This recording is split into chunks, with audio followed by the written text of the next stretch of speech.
So once again, welcome everyone to our Pan-India Multidisciplinary meetings. Thanks again for joining us, and thanks for the case contributors for sending in their cases. We have a complex bunch today. And we'll start off with two cases from Karachi. I request Dr. Kiran, Dr. Farhan to take over.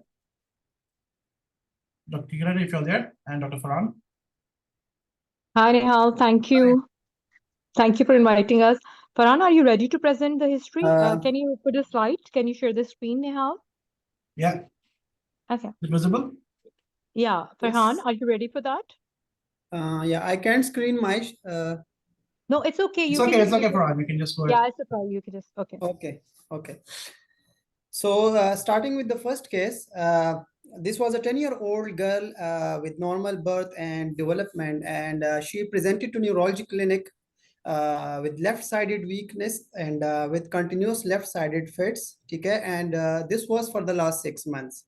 So on examination during the presentation, she was having continuous fits with the left-sided hemiplegia, and it was quite difficult to control. So moving on to his past illness, her illness started at the age of 7 years with left-sided focal seizures, and initially it were managed with anti-seizure medication, but the epilepsy was not controlled. So it was difficult to control epilepsy. With drug-resistant epilepsy, we went on adding medications, and later on we went for MRI brain, which was showing focal cortical dysplasia.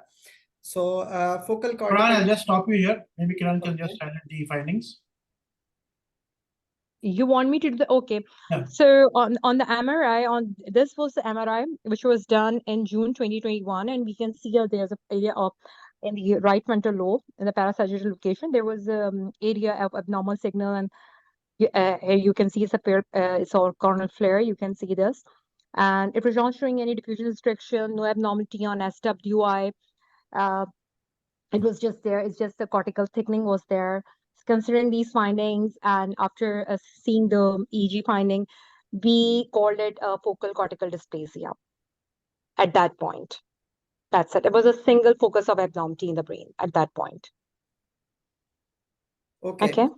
So repeat MRI after 1 year was done because the seizures were not controlling and it was frequently recurring. So Dr. Kiran, can you explain the repeat MR after 1 year?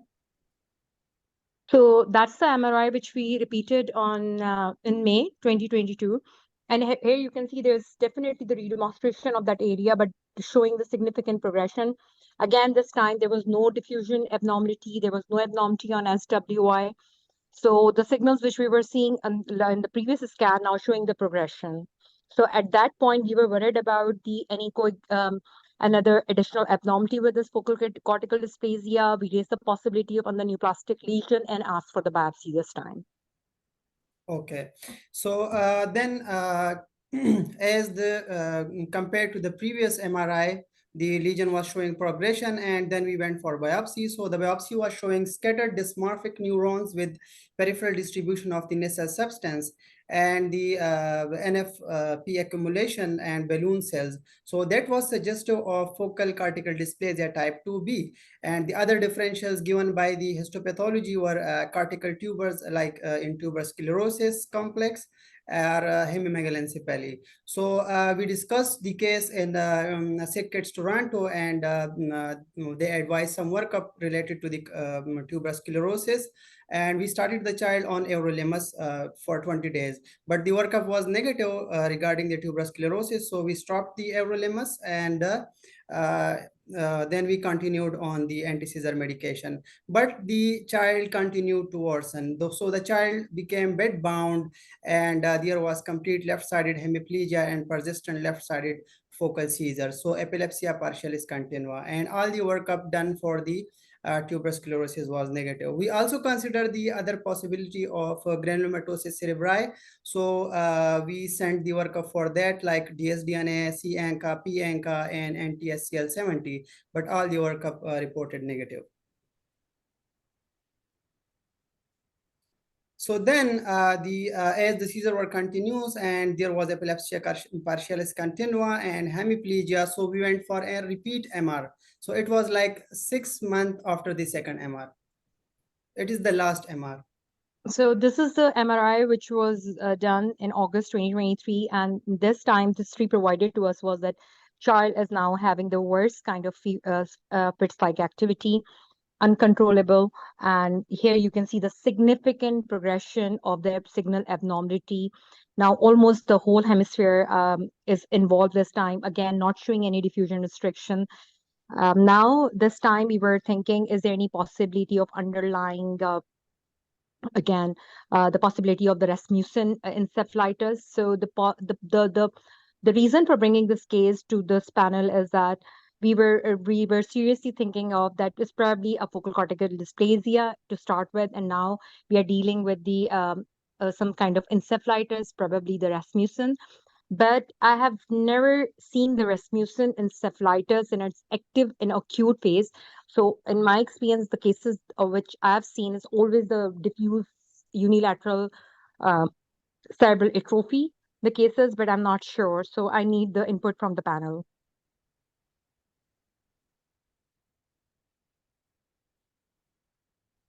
Yeah, thanks, Kiran. So if anyone wants to comment from the panels, Dr. Mankad, Eugene, Dr. Vivek. Just in terms of didactic repetition, epilepsia partialis continua, my association is first Rasmussen, second Polk or any other mitochondrial disorder. Here, I think my personal experience is limited, but Rasmussen is high on the list. And just not criticizing, but tuberous sclerosis, who makes no problem until the age of 10, and then you have just a single cortical finding, is exclusively unlikely. So Rasmussen is here top on the list. And it's probably a case for neurosurgery at least to consider, depending also where is the, what about the language area? Okay, Dr. Shahnaz, would you like to add anything in this case? Yes.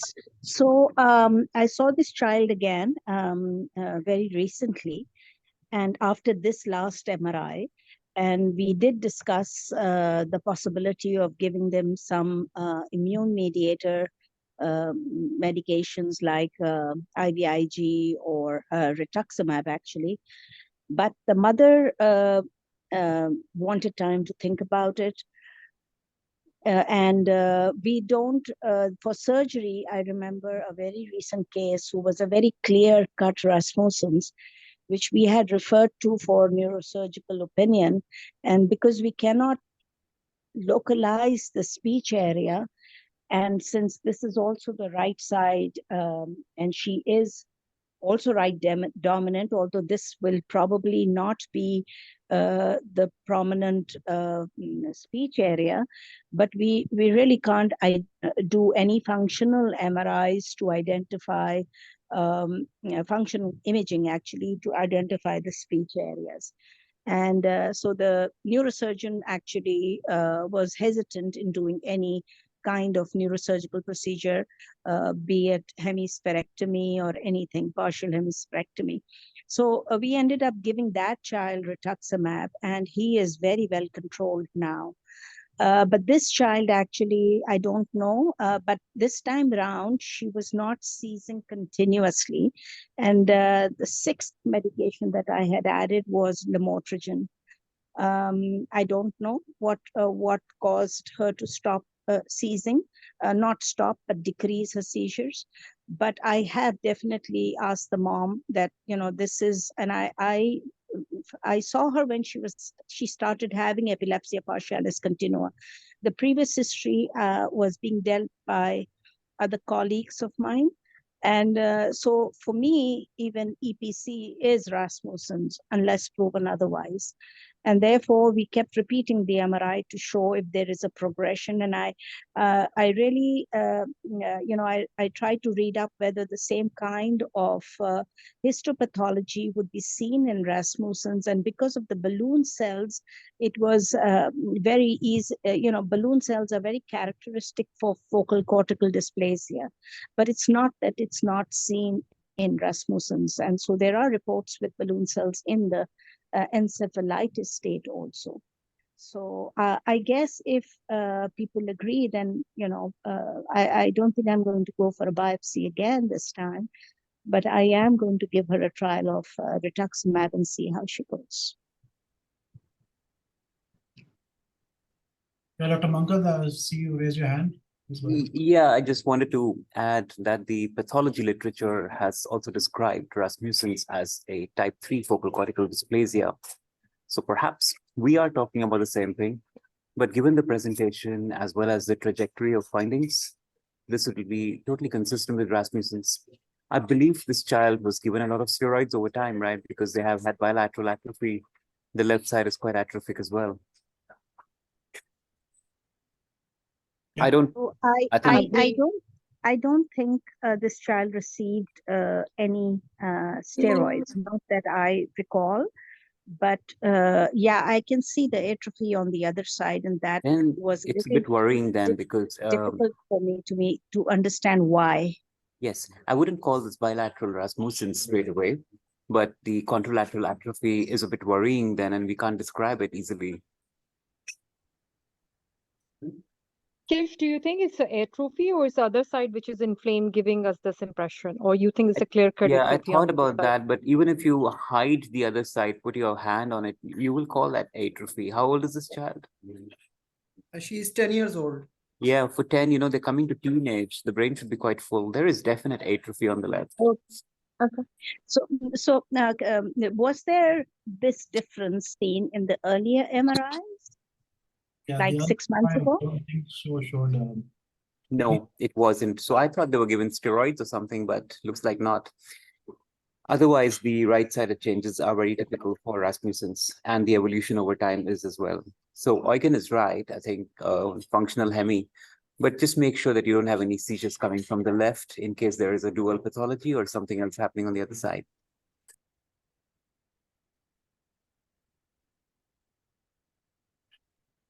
Yeah. Okay. Okay, thank you. Thank you. So let's move on to the next case, Farhan. Okay. Is there any point of asking to repeat the MRI now? I don't think so, right? No, I think they should be headed to surgery. Oh, yeah, okay. That Before the makes left sense. That side makes becomes sense. more atrophic. It's a secondary change happening on the left, I think, but the axonal degeneration is very strong. Okay.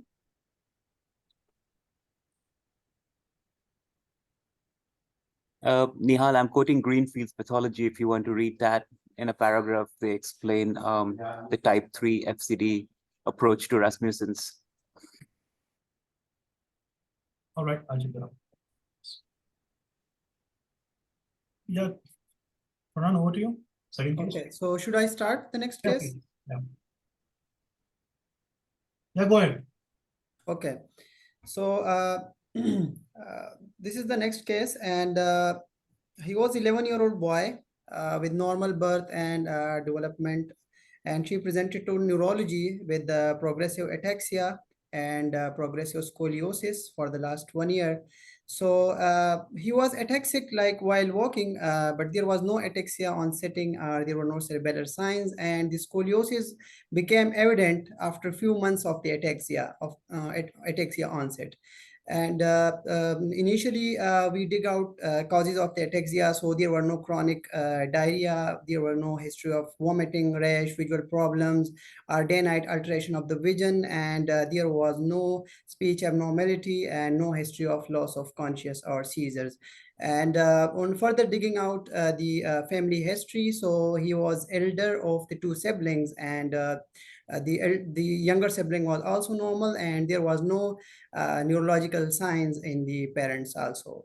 So when he presented to us on examination, the speech and cognition was normal, and he was ataxic, tendency to the one side, to right side while walking, tendency to fall while walking, and so significant was with ataxia, he was having +3 deep tendon reflexes. The reflexes were brisk, and there was a positive clonus that was bilaterally in lower limbs, and the plantars were upgoing. And another important thing was the abdominal reflexes were absent, although the bladder was not palpable.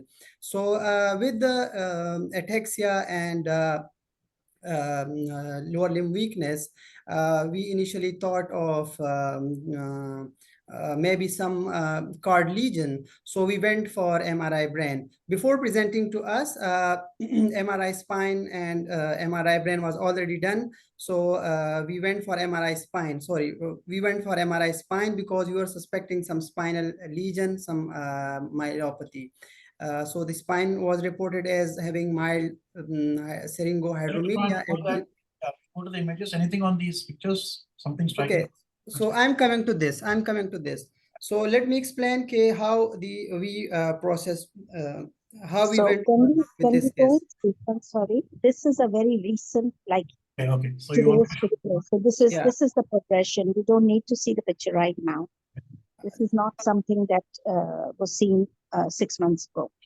So I think we can go back, to the MRI that was.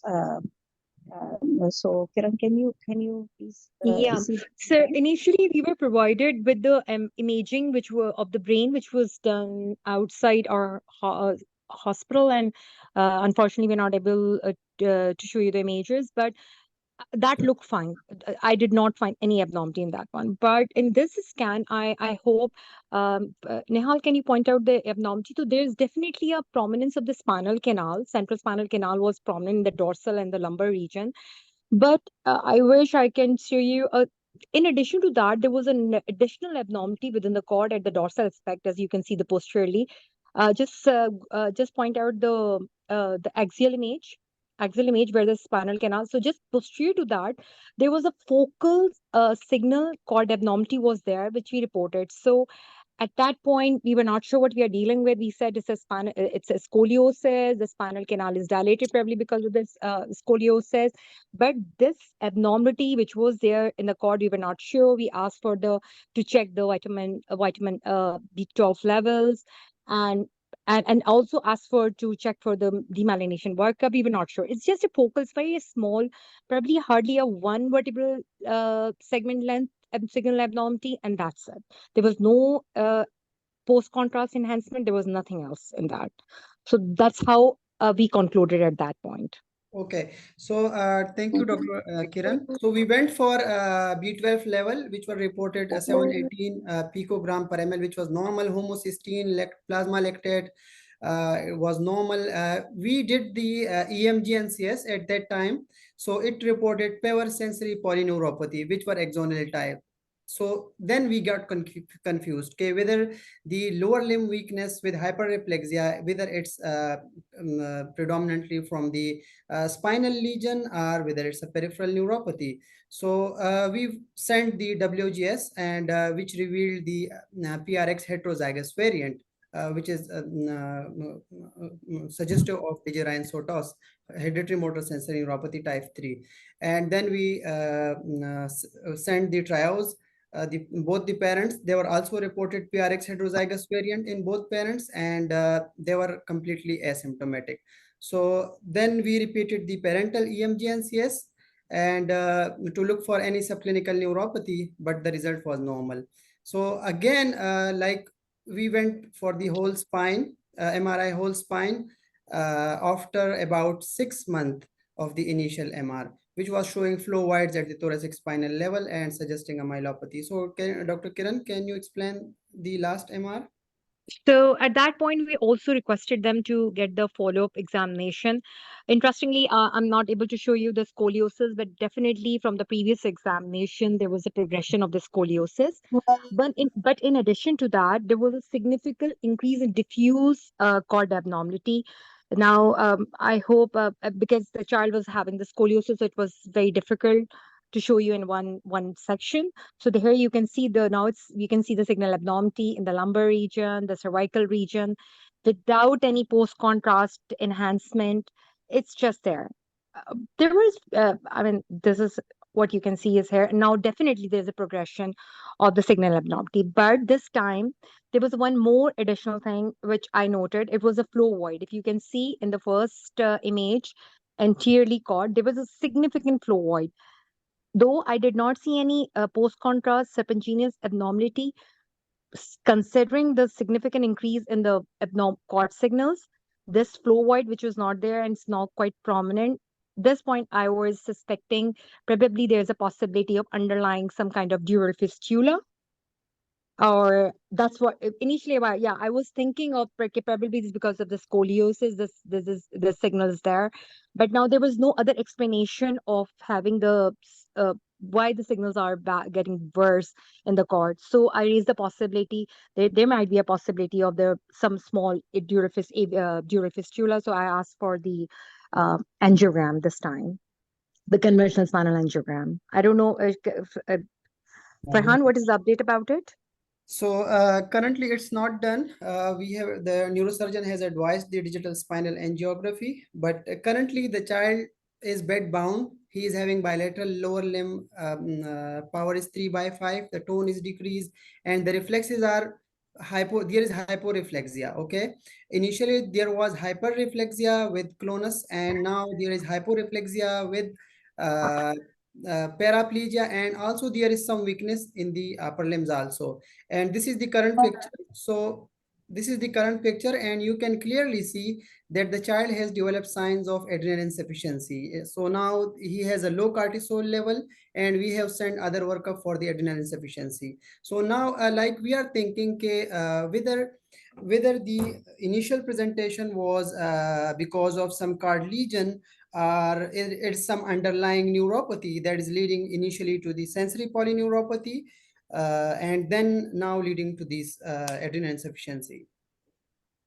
But one thing is significant to mention here, the child WGS reported PRX gene mutation, and even the parent, which was heterozygous, and even the parental WGS also reported PRX gene mutation, but the parents were completely asymptomatic, and even their EMG and CS did not detected any subclinical neuropathy. So now the question is whether it's a myelopathy or whether it's a peripheral neuropathy leading to all these. So I need to add an update to this. The child is admitted in not a very good condition. He's got herpetic gingival stomatitis now in his mouth. He's kind of a little delirious, and has been running fever for the past 3 days, and then suddenly developed these dark skin lesions, which the parents insisted were rashes actually, and the cortisol is low. So he's developed Addison's. Thinking of that, we said, okay, the MRI head has not been done in the last 2 years. So let's look for adrenomyeloneuropathy or adrenoleukodystrophy, which would have been picked up on the whole genome, as the gene is ABCD and very easy to identify, but it was not. So we went ahead and did the MRI head today. Kiran, can you access it? Because I saw it almost half an hour ago, just before I left Dr. work. Shanaz, my apologies. I'm not in Pakistan. Okay, all right. So what I saw of it was pretty much normal. It does not show any extensive white matter demyelination. The peritrigonal area myelination is not too good, but we see that very commonly. And just to add to the other investigations, we had done the metabolic workup also, the urine organic acid, plasma amino acid, which are the ones which we see commonly in children with slight white matter demyelination in the peritrigonal area. So that was also reported normal. The lactate was normal, thinking about biotinidase deficiencies. And so, we really are stuck here now with this Addison and with this paraplegic child getting worse over time. And I really don't, I'm banging my head against the wall, not really knowing what to do. I don't know the answer, but can I question about the genetic result? I don't understand. So PRX, the parents are each heterozygous. This is an autosomal recessive gene. And the index patient, is he combined heterozygous or he has just one allele? So it's difficult. I don't remember the exact report, but what this is so it's in one of the CMT variants, which is called Dejerine-Sottas, which causes sensory neuropathy, and this is not the question. An autosomal dominant. The question is the index patient combined heterozygous, or has he just one PRX allele Just affected one. as have the parents? He's not combined heterozygous. So he's not a compound heterozygous. He's just has one allele like the parents. Okay, so this is not relevant. No, this is not relevant. And we discussed with our consultant in genetics. And so he also thought that this was not relevant. And we still went ahead and we said, okay, the parents may be asymptomatic and subclinical. We did their EMGs also, which was normal.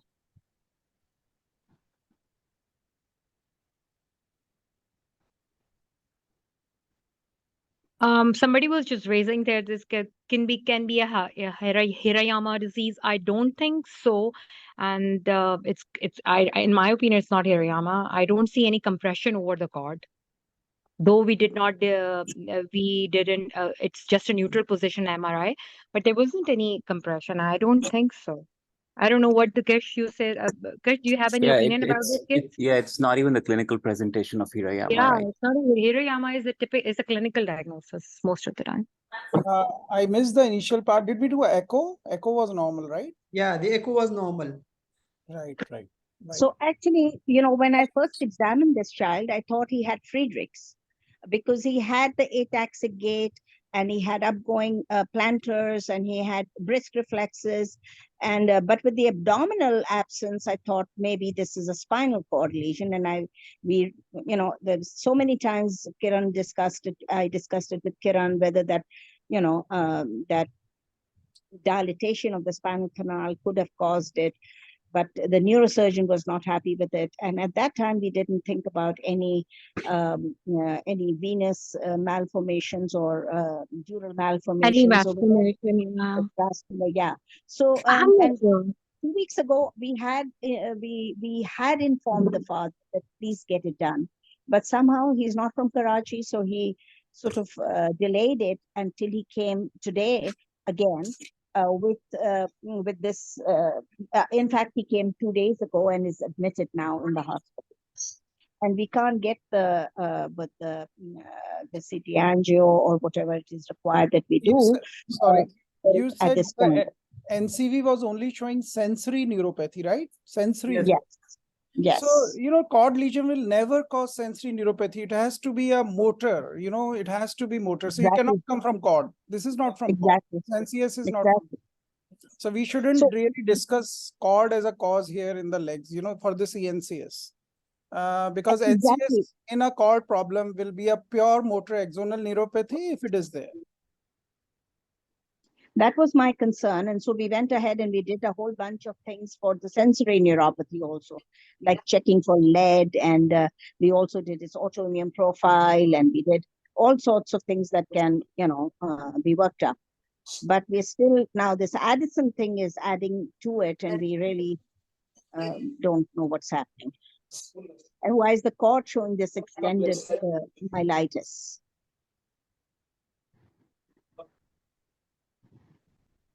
The question from Dr. Vijay, MOG NMO tested or not?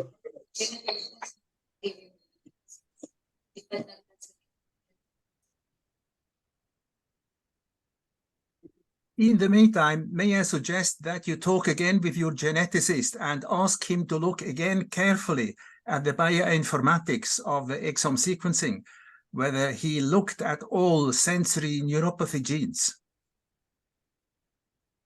And the Frederick should be looked at again, even though whole exome won't cover it, but the whole genome will cover the repeats. But should still look for the Fredericks. Should still look for it. Because sensory neuropathy with scoliosis in a child, Fredericks is always on the top. Exactly. So that's the reason we sent the whole genome. And the frataxin gene was not identified as either mutation or deletion. Friedreich's ataxia does not make a myelopathy. It makes an atrophy of the cervical cord, but not a general myelopathy.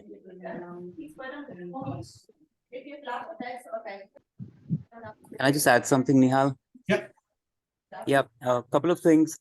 On the imaging, there is scoliosis. Is that progressive? Yes. Absolutely, absolutely.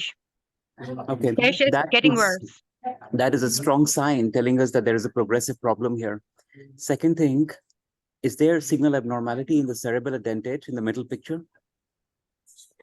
I can't What I can recall, Krish, I couldn't find anything abnormal in the dentate nucleus. Okay, it does But stand you out. know, but it's fine. I'm not sure because the MRI brain was not done, but I couldn't see any abnormality on the spine images in the And dentate.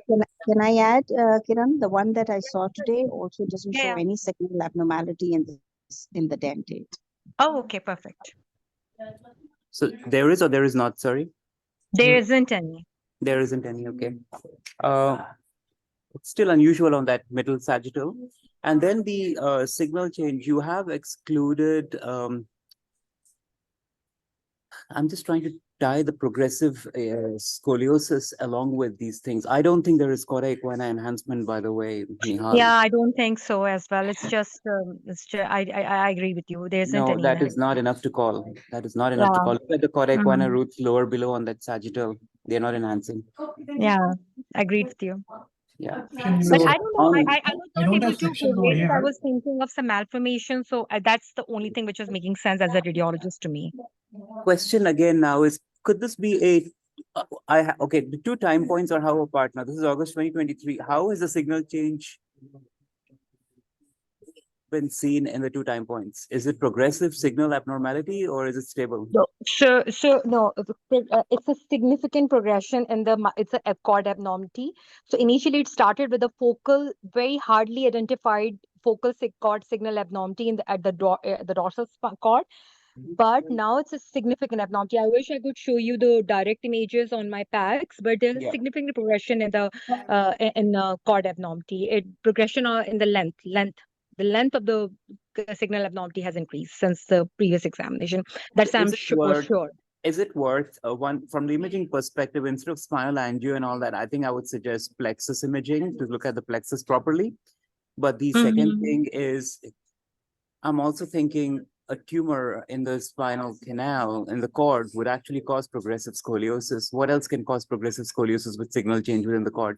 I don't see any evidence of a dural AVF and all that, and it would be rare for this group anyways. I know. But you could, I mean, before angiogram, you could run a CIS sequence if you want to, or a Fiesta, depending on the scanner you have, to see if there are any abnormal blood vessels around these areas. You know, we have done it. Okay. It's not there in the pictures, but we have done that. Okay. And okay. we have taken the opinion from the adult neuroradiology people as well. We have done this, but these are not here. And the cranial nerves, etc. Nothing is enhancing anyways. No. There wasn't. I'm sure there wasn't any. We looked at again and again and again just to try to explain the cord abnormality. We don't know that, but from a nutritional perspective, you have excluded the usual suspects, right? Yes, Dr. Shahnaz did that. That was when I saw the first scan, that's what I raised a suspicion of, and she said she has worked out that part. Okay.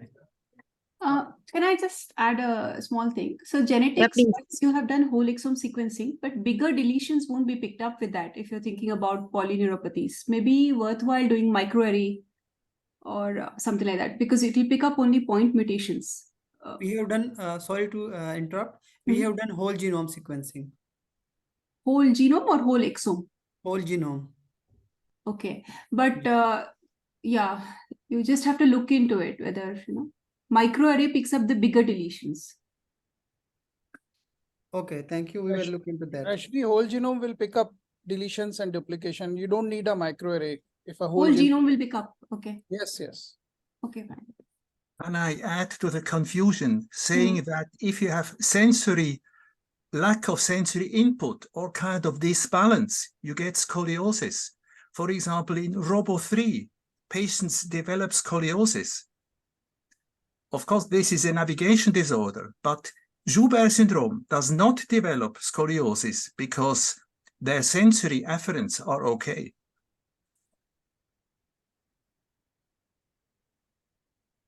Okay, sir. So you are thinking of some polyneuropathy? No, I'm just saying the fact that there is a progressive scoliosis is not really specific for a certain condition. Okay, so now the question is whether should we go for digital spinal angiography, or should we repeat the WGS, or should we discuss the WGS again with the geneticist? Because we are getting the adrenal insufficiency now. It may be part of the disease. First, geneticist. The adrenal insufficiency is not related to any steroid administration or even Chinese herbal medicine, right?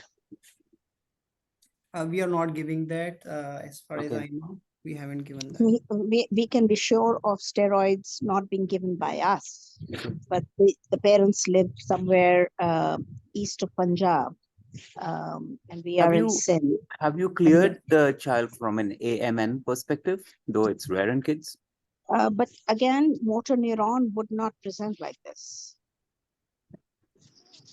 Right? Is that what you're saying? Yeah, but not many things will give you an Addisonian crisis along with a spinal cord signal change. I mean, I get Eugen's found that, the scoliosis is not specific, but it's a very hard sign in this patient that,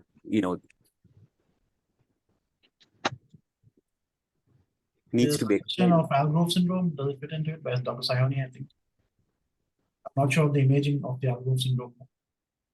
He says peripheral neuropathy, motor neuropathy, and adrenal insufficiency to rule out Algrove syndrome. Yeah, if you Google the combination, you get that out. Worth checking. Hello. But motor neuron disease, you won't get sensory neuropathy. Yeah. Hi, this is Dr. Shayoni. Yeah, Dr. Sayoni. Am I audible? Yeah. So Yeah. we had actually two patients who came with like a pace cavus. A patient actually had features of peripheral neuropathy. So like a progressive, but the course was chronic. So I missed the initial part of the history. And later on, they developed like adrenal signs of adrenal insufficiency. But the two things will help, like, and one of the patients had actually syringomyelia. But I am not sure about the scoliosis part, but what I had reviewed that time, I think these patients can have scoliosis also. So might as well look if not fitting into anything other.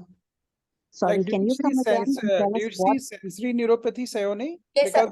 Actually, sir, the pattern is very mixed, sir. It's like a variable pattern, sir, which is reported. So they have said it's like a axonal motor neuropathy. It can be a motor neuron disease. It can be even sometimes, like, I'm not very sure isolated sensory neuropathy whether we can see, but it can be either mixed or it can be motor, or sometimes it is like motor neuron. It's a variables or combinations are described, sir. And particularly they have said that the ulnar nerves are more involved. And two things, and one of the patients had actually syringomyelia, but none of the patients had scoliosis. So I'm not sure about scoliosis, but reports had mentioned that they can have some intervertebral disc abnormalities, they can have scoliosis, and two things which help: history of allochronia and if there is any history of dysphagia or something. But this features do not present at same time. But adrenal insufficiency with neuropathy, so this is one of the common differentials. Sorry, Sayoni, I didn't get what you were trying to say. So there is a disease, there is a genetic syndrome which is called Algrove syndrome, in which there are 4 characteristic features in which there would be one. Yeah. So it may fit, I'm not sure. Okay, thank you. We will look into that. We will look into the WGS report again and make sure. You can sure. just ask the history if there is any history of allochronia or something, like the absence of tears. So this is one feature which is very common and present since beginning. sensory neuropathy is a very small group of disorder if one takes that as the handle. Even though Sayoni, as you said, one should look at that as vitamin E deficiency, Friedreich's ataxia, A beta lipoproteinemia. I think these are the sort of three main groups, as I remember, if one has to go and discuss with the geneticists, right? Okay, lipoproteinemia is extremely easy to exclude. It has a very, very low cholesterol in serum. You don't need genetic. Yeah. But if it has been done, like sensory neuropathy, A beta and vitamin E deficiency are the treatable one. Vitamin E is the treatable one.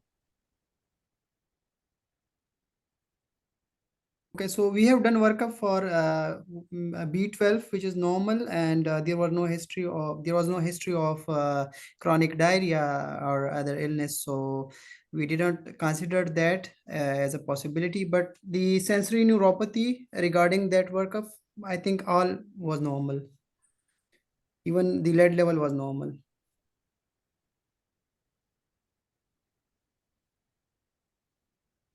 Nihaal, can I add something?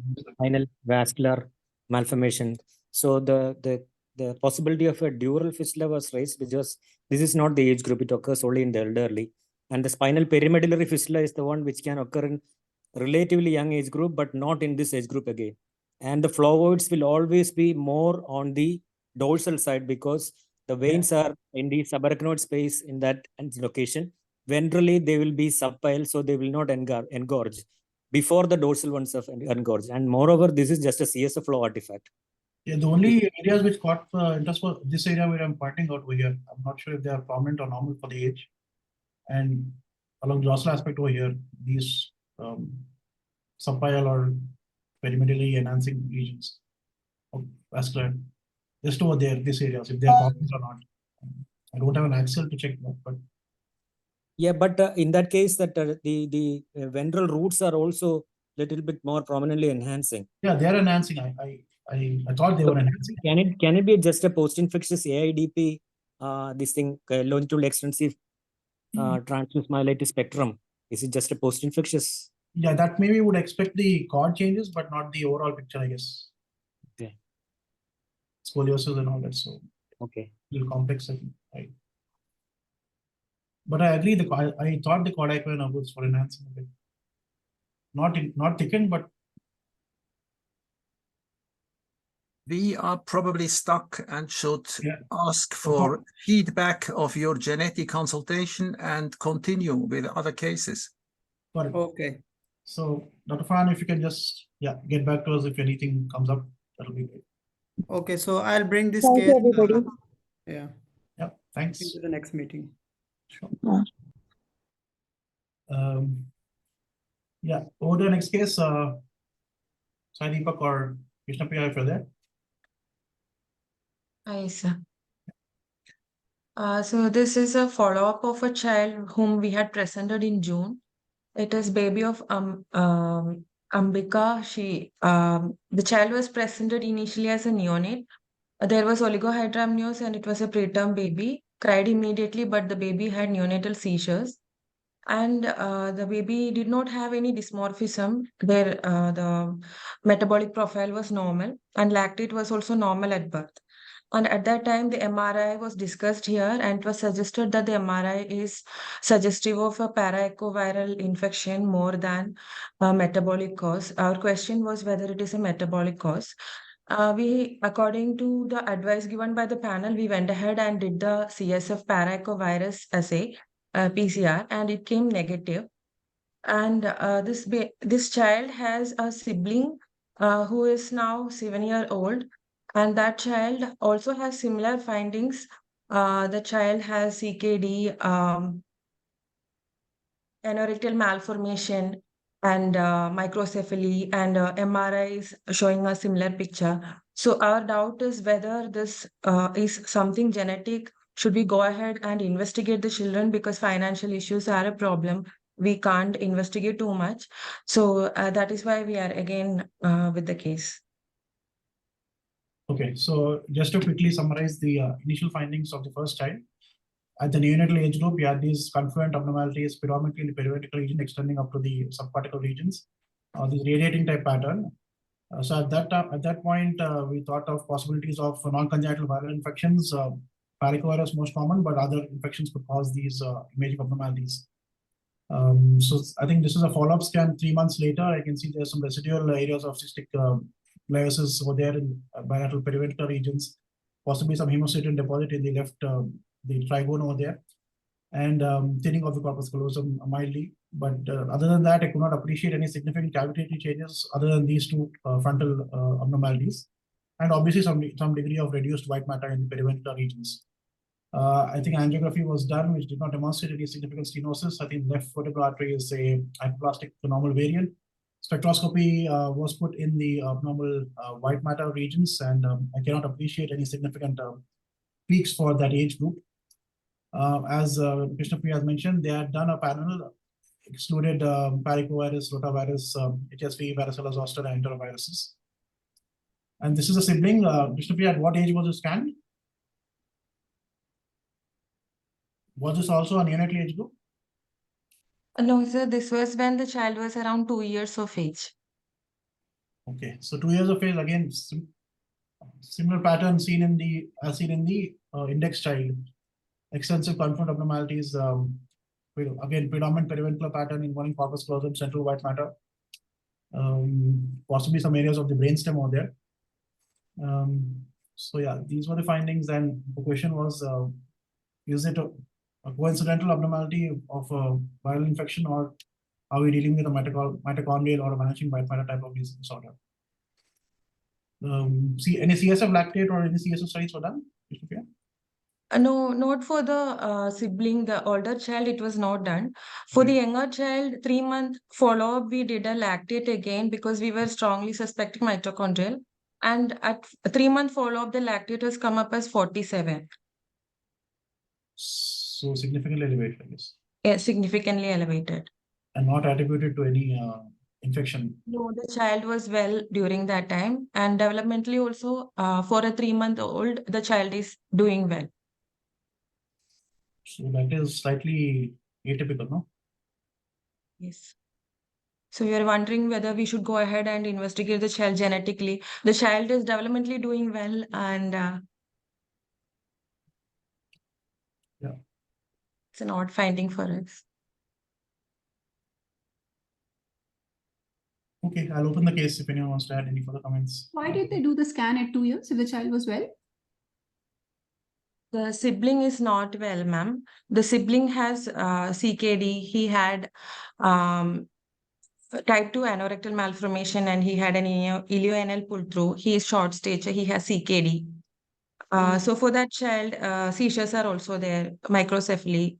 For that child, as a part of investigation elsewhere, this imaging was done. And we came across it as a part of checking the family history. I see.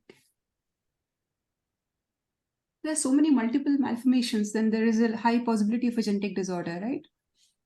Yes, but the child is not dysmorphic. Huh. Yeah.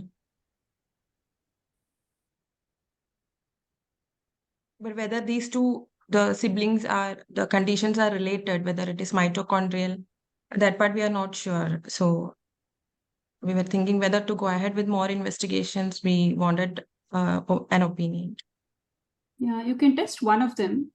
And then if you find a variant which fits into the clinical picture, then you can text the other for the same variant. Then it will be, cost will be less. Yeah. Okay. Thank you. Just some question in the chat. Any dyskinesia for the index child? No, there is no dyskinesia. And this other question, I think succinate dehydrogenase deficiency, there is no succinate peak.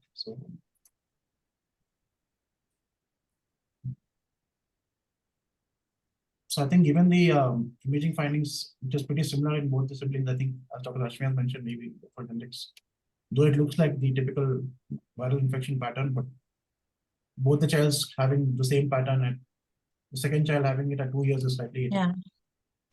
Yes. Also, CSF lactate, as you mentioned, is significantly elevated. So it is significantly elevated, yes.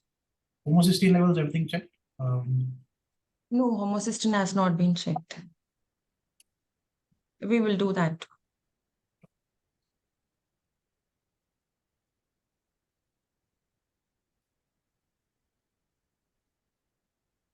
Yeah, so get back to us if you get an answer. Yeah, sure. It has been useful. Thank you. Aarti, if you're there, or Dr. Kalpana? Aarti is there, I think.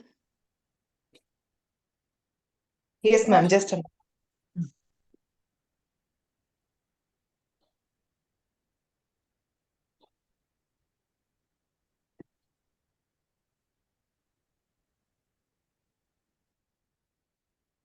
This is the case of a 12. Just a minute. Yeah. This is the case of a 12-year-old male child. 12-year-old male child who had a who was diagnosed to have a non-metastatic osteosarcoma recently in the month of December 2022. He is on chemotherapy and he has had surgery. He had developed high-grade fever 2 months back in the, around the month of April, along with fever. He had GTCS 2 episodes. And that time he was on the 5th cycle of chemotherapy with cisplatin and doxorubicin. He developed hypomagnesemia. The magnesium was only 0.9 and it was corrected. 5 days later, the seizures recurred and he also developed focal localizing signs in the form of left hemiparesis and rigidity and tremor was present. It was a rubral tremor classically, which was involving both the left and right, but predominant involvement of the left was present. And following that, the gradual deterioration in the sensorium as well with recurrence of seizures, and he required ventilation. All right, so we have 3 sets of MRI. Aarti, is it right? Sorry, sir? You have 3 sets of MRI, right? Yes, yes, I have 3 sets of MRI. Okay. So the first MRI done at what is the time period? This was done when the child had seizures, like in the month of April only, when he presented the first 1 week of illness. Okay. So I have selected images of the abnormalities over here. As you can see, diffuse abnormalities involving the bilateral hemisphere, supratemporal brain, also the infratemporal brain. We have these focal lesions centrally hyperintense on T2-weighted signals, change of the T2-weighted signals, and with significant lesional vasogenic edema over there. So multiple focal lesions and multiple white and gray matter edematous changes. I have only an ADC over here. I cannot appreciate any central either restricted diffusion. Possibly the capsule or the periphery has some degree of low ADC values.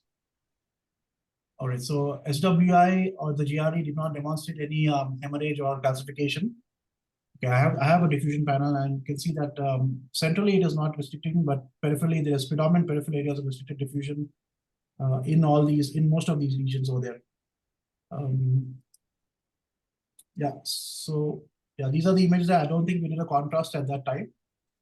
So 3 weeks later, anything in between? Contrast was done, sir, initially. I think contrast was done? All right. Oh. Yes, the contrast was done in the. Okay, so these are the contrast images of the first scan, I guess.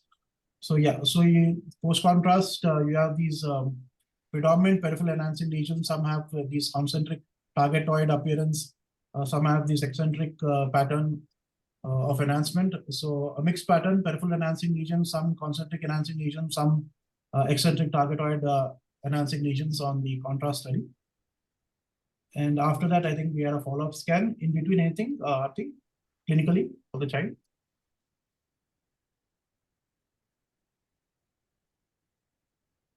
Can you please repeat the last line? I could not hear you. Yeah, so after the first scan, we had a follow-up 3 weeks later. So in between. Hello? Hello? I think, can you hear me? Sir, I could not hear you. Sorry. Am I audible now? Hello, Ma'am, can you please take over? The child has improved. Yeah. And initially, for first 2-3 days, child had worsened, but we have started treatment with Septran and clindamycin, then followed by pyrimethamine sulfadicin, and the child has improved, and but child developed very severe dystonia, and we were managing that, and this was the scan that was taken 3 weeks later. At that time, the consciousness has improved, but the child was aphasic, and there was bilateral pyramidal signs more on the right side, and there was dystonia on the both upper limbs. All right. So then I have one more scan. Was this the most recent one? This is the third scan that is done after that. That is about 2 months later. Okay, so there is significant improvement in at least the white matter changes, the focal lesions. So based on the initial imaging presentation with the complete contrast picture, I think the differentials we could consider were pyogenic, fungal, and toxoplasmosis. Pyogenic could be ruled out because the diffusion pattern is slightly different. There's in the pyogenic abscesses, there will be central diffusion changes.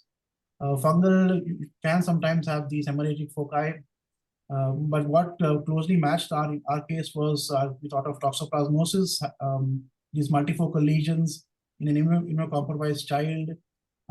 You have similar imaging pattern of the concentric pattern, dark pattern, eccentric pattern, and nodular pattern. So based on those imaging findings, I think toxoplasmosis would be the first primary differential with a second differential of fungal etiology. Just to highlight the appearances of toxoplasmosis in diffusion, usually there is peripheral diffusion changes in comparison to pyogenic abscesses. Contrast, as we have seen in our scan, can have varied appearances, but the typical phenotypes are these concentric patterns, the eccentric neural nodule pattern, and can also have ring or nodular enhancement. So these are the primary differentials we're thinking of, and Dr. Kalpana, Dr. Aati, if we have the diagnosis. Yes, actually the PCR in the blood as well as the antibodies came as positive, that is IgM was positive and IgG was negative, and the child has responded well to the anti-toxoplasma drugs along with steroids. So it's a confirmed case of toxoplasmosis. This CNS lymphoma, how we can differentiate primary CNS lymphoma? Diffusion again, it doesn't demonstrate that pattern of diffusion. Spectroscopy can help, perfusion can help. Okay. But yeah, the diffusion is mostly uniform rather than this peripheral enhancing foci. And you obviously get a spectroscopy, a different gradient on spectroscopy. So. Okay, thank you. Excuse me, I missed your final diagnosis. Can you repeat? Toxoplasmosis. Yeah. Thank you. Nihaal, can I add? Yeah, Dr. Vijay, please. In this contrast, the appearance, the eccentric target sign was initially described as asymmetric target sign first, I think, in the early 80s. Immediately after MRI was discovered, this finding was described. I think it is in AJR. That time it was called a asymmetric target sign. Now it is called eccentric target sign. It's not a 100% specific sign, but in toxos, what happens is that there is infolding of the inner capillary membrane. That's why this happens, unlike scolex in cysticercosis. Sometimes in fungal also there's infoldings of the abscess walls, I guess. Yeah, so it's not a 100% specific sign. So, but it is useful. Thanks, Dr. Vijay. Very interesting case. Why would he get toxoplasmosis? He's on chemotherapy and the chemotherapy and immunosuppressed osteosarcoma. So he was in an immunocompromised state, I guess. He was on carboplatin and multiple other chemotherapeutic agents, and the count was very low, like ANC was less than 100. I see. Okay. Very interesting. Thank you. Thank you.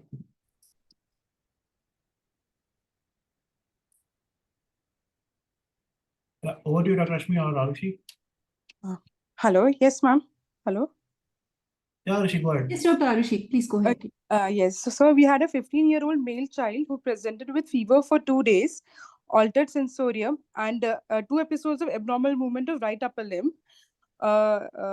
He even past history, 3 years back, he had a history of fever and headache. And that time also CRP was elevated, treated with antibiotics. On day 7 of fever, he had developed hypotensive shock. And suspecting MIC, we had repeated certain investigations, and COVID serology was positive. And he was treated that time also with IVIG and injection methylprednisolone. Then the birth history was non-eventful. He's a well-immunized child, developmentally normal for age. This time he presented in the ER with a right side focal seizure. So we loaded the child with injection levetiracetam. Initial blood investigations showed elevated CRP with the normal CBC count, and urine routine was normal. LFT was normal. Suspecting meningitis, we started the child on antibiotics, that was ceftriaxone, vancomycin, and acyclovir. CSF analysis done showed no cells and proteins was normal. So we'll move on to the imaging. Imaging and into what timeline of the symptoms?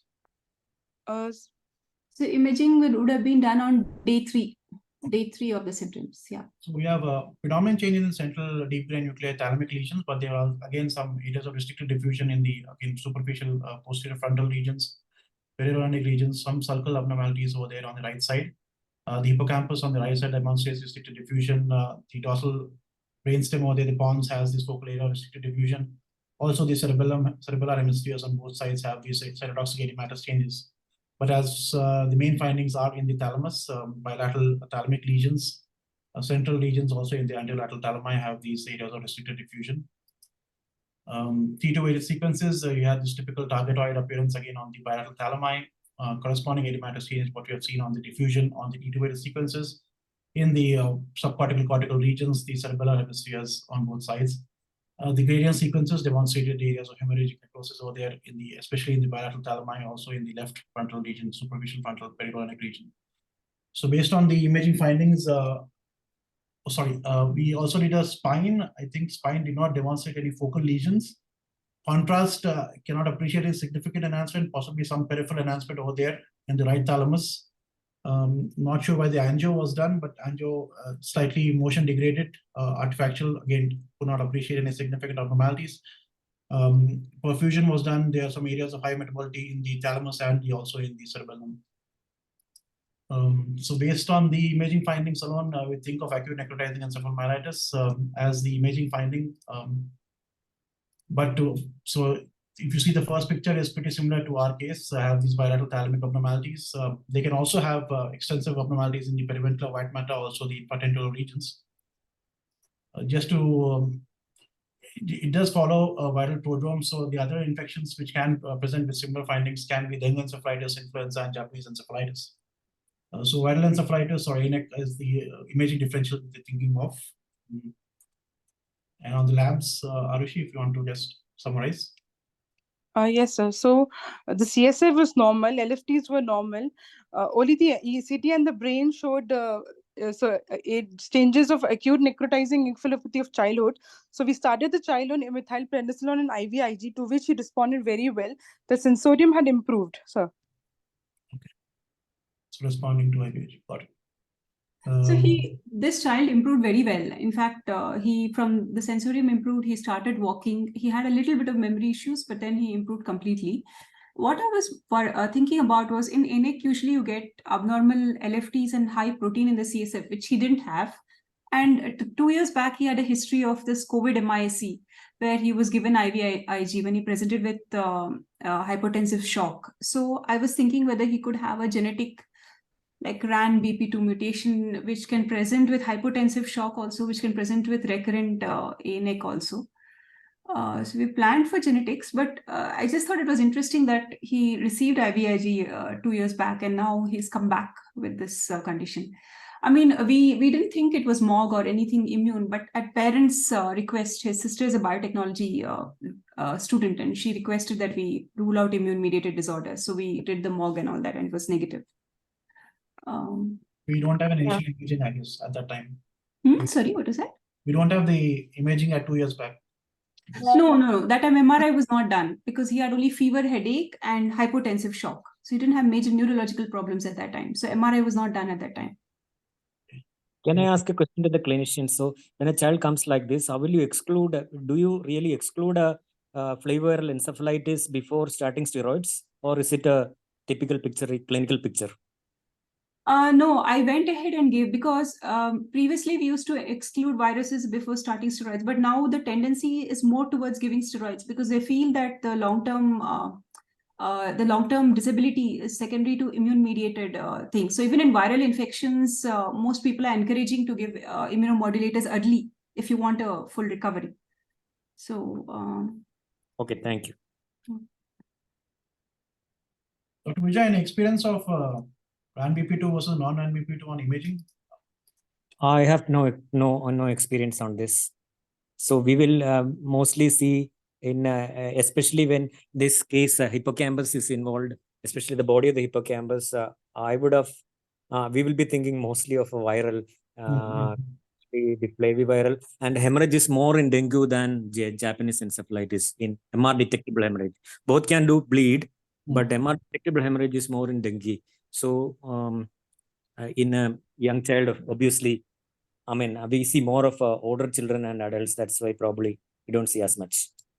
But I don't think there's a specific criteria for the sporadic versus the genetic ones to differentiate on imaging, I guess. Okay. Also, we need to remember that RANBP2 not necessarily causes A&E, because I think people have done it because they've too focused on A&E and they just do a RANBP2 mutation in that condition. Because I have two patients who had these fever-triggered encephalopathic process twice, and the MRI did not show any changes. It showed some lesion, some changes in the caudate, and then they both had RANBP2. Okay. So RAN, you know, this RAN, so this is just a disorder where the child is susceptible to us. Again, sorry, Eugene, I have to say this, cytokine storm. Cytokine storm, yeah, exactly. Genetic disorder. So we are picking up the A&E cases, but probably we are missing the other ones where we probably don't test. Actually, you're right. That's why I thought about it, because it's a disorder where there is a cytokine storm which happens. So I have given him mito cocktail. Few comments here. Dr. Birisha says genetic ANEC hippocampal involvement is higher. IL-1 we did not give. We just gave IVIG and steroids. And we gave a lot of vitamins because I read that we gave riboflavin and L-carnitine and coenzyme Q, which could help genetic ANEC. Yeah, on the imaging aspect, as I pointed out, with the pink arrow here, this is from the acute encephalopathy textbook. What they found out was the claustrum external capsule involvement, medial temporal lobe, hippocampus, mammillary bodies. More common in the genetic ones rather than sporadic. More periventricular involvement was seen in the non-genetic cases. This is what was mentioned over there. So it might have our case. What do you think? Yeah, it involves the temporal lobes. So yeah, extra thalamic involvement, cortical involvement. I think possibly RANBP2, but cannot confidently say. Okay, sure. I'll keep you posted regarding, because parents also keen for genetic tests, so I'll keep you posted. All right. Thanks, Dr. Rashmi. Thank you. Thank you very much, everyone. Dr. Vivek, over to you. Yeah, so this is a 4-year-old boy who came to us now 3 weeks back. So 3 weeks back, he had an acute respiratory illness, initially treated on OPD basis, and then within few days, he got admitted in his local hospital due to worsening respiratory symptoms. And H3N2 was positive, and they did give him oral steroids at that time to help with his respiratory illness. So this whole process lasted for around 7 days till early September, 1st of September, when he again had a deterioration in his respiratory conditions, so was shifted to us. Within 2 or 3 days of coming to us, after some oxygen support, he improved. So now he's into his 7th, 8th day of illness. The respiratory parameter improved, but what we noted was that he had bulbar palsy, drooling of secretions, and he also has nystagmus, downbeat nystagmus, and hyperreflexia. So there appeared to be a CNS involvement in around the start of 2nd week of his illness. Otherwise, he was fully conscious, and he did have one episode of seizure as well, just when these signs were noted a day before. Nihaal will show the MRI later. Maybe I can go through the history first. Nihaal, and then, yeah. So then we did an MRI, which day 8, day 9 of illness, when this MRI was done, which Nihaal is going to show. And we at the time thought whether this is a direct in the brain hemorrhagic viral process or some sort of autoimmune process, because that's the thing which always strikes a pediatric neurologist first, because we at times tend to have a tunnel vision, which I do have often. And we gave steroid methylpred and IVIG again, and that didn't help him much. And at the end of the second week, while we were doing this, he again deteriorated with his respiratory problem. So that was around 5-6 days back. So much so that he started to have hemoptysis and he had to be ventilated again. Last 2 days, he's being ventilated. His infection CNS markers, in the sense CSF was normal, blood ferritin was normal. At that time, with those lesions, we also thought out of a fungal infection. CSF beta D glucan was normal, but his blood galactomannan is raised. So we started him on antifungal around 5-6 days back, but he continues to worsen. So he's a child who started with an acute respiratory illness 3 weeks back. At the time, H3N2 positive, brief period of steroids, then developed CNS problem, which continues, and now he has gone into his respiratory issue again with hemoptysis for last few days. Yeah. Okay, right. My radiology colleague, Dr. Prerna, is there as well. So if you need help with the CT, she can also, what she thought the process was, she can always add with the CT.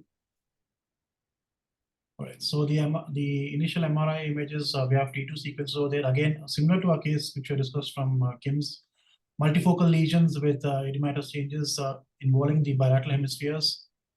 As you can see, more predominant in the periventricular regions over there, the parasagittal regions, the frontal parietal regions. Also the temporal and occipital regions. Also, there was a lesion over there in the lower aspect of the left portion of the medulla, which is possibly causing the brainstem abnormality, these symptoms. On the diffusion, we had, again, restricted diffusion predominantly in the peripheral aspects and some nodular areas of restricted diffusion. Additional changes in the left cerebellar hemisphere. Punctate foci of blooming on the GRE sequences. I don't have a filtered phase, but they look hemorrhagic.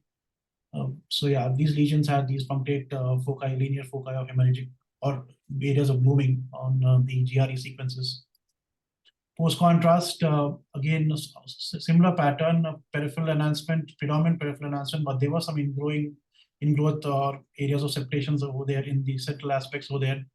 But yeah, some irregular peripheral enhancement with some internal projections out there, some neuronodules are present, and also the brainstem lesion also demonstrate this peripheral nodular enhancement. So 2 weeks later, just 3 days back, after around, after we have finished those steroids and IVIG and then voriconazole of around 7 days. So this MRI was done 2 days back. Echo was normal. So these are the initial images. It looks relatively slightly better, I guess. In comparison. The hemorrhage is not there now. Okay, so I have only a T2 sequence, not a hemorrhage sensitive sequence, but yeah, even the lesions are slightly come down. The edema also is slightly reduced in comparison to last study. Yeah, good evening, everyone. I'm Dr. Prerna. There were no GRE restrictions also in those images after 3 days. Got it.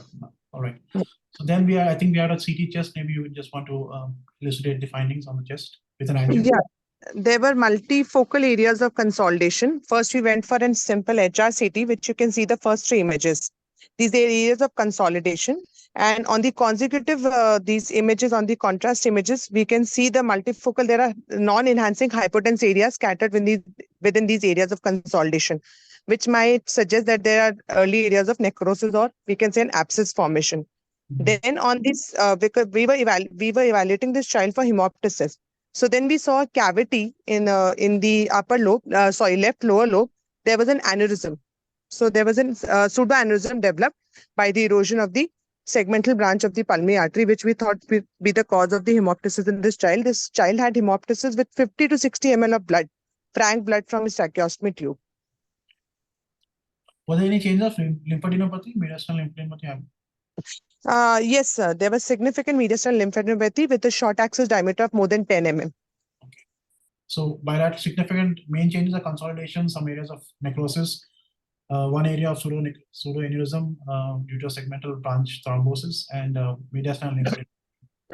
Yes, sir. And there was ground glass opacities also predominantly in the upper lobes with a central distribution of these consolidation patches. Anything specific pointing out on the images, chest images? Sorry, I don't read just scans. But is this more of a bronchopneumonia pattern, ARDS type pattern? It was more of an organizing pneumonia with multifocal consolidation areas, and most of the lung was involved with developing abscesses, which we saw, and a pseudoaneurysm, which were the significant findings. Got it. Does it tie up with the brain scan, with the images? Yeah, the differentials again are, these are the differentials. I think fungal was the one. Yes, we had differentiated that fungal because most of these pseudoaneurysm we see in two criteria. That was, one is tuberculosis, and also in fungal cavities we tend to see these aneurysm formations. So we had concluded that within such an history of fungal would be a possibility, and also after 3 days we lost those GRE blooming. So we thought they might be responding to the treatment. Okay. So Dr. A, any confirmatory? So we have done the cultures which are negative. We have sent a ball which is growing a gram-negative bacilli. We have sent now PCRs from the ball for fungal and bacterial infection. Somebody mentioned tuberculosis and toxo also. Do you see this GRE blooming in these two conditions in the brain? And does toxo involve the lung like this? That's my question. Toxo can bleed. Toxo can bleed. Toxo can show significant blood products. In the lungs, right? Lungs like this, consolidation. No. In the brain, toxoplasmosis can show blood products. I'm not sure about the lung. Right. And these, nearly most of them have this, the hemorrhagic center. Obviously, this picture is more for a fungal infection, both with the lung as well as brain involvement. Right. Pneumocystis carni, is that something which is possible because he was still worsening in spite of voriconazole. The lung picture was worsening. So we added cautery marks as well today. So, but we don't have any CNS PCP changes I can find. Yeah, even I'm not aware of these multifocal lesions in PCP. More of aspergillus. Because we have not treated for toxo actually. So IgM, IgG. Blood IgM, IgG. Now we have not done it. Actually, we have not thought of toxo. We ruled it out. Sort of, we thought these are hemorrhagic foci in the brain and the lungs are also involved. So not toxo. But can that be 5 days of, it doesn't have significant immunosuppression. Yes, there was a viral infection. Yeah. And 7th day he deteriorated. 5th day. Brain was involved the 5th day. 4-5 days of oral steroids. So the brain can be toxo and the lungs can be a viral pneumonia or something like that. Toxo means a child who was well otherwise, unwell, then day 7 CNS involved. But I think as you mentioned, just maybe if it's not a very expensive test, maybe an IgM, IgG for toxo.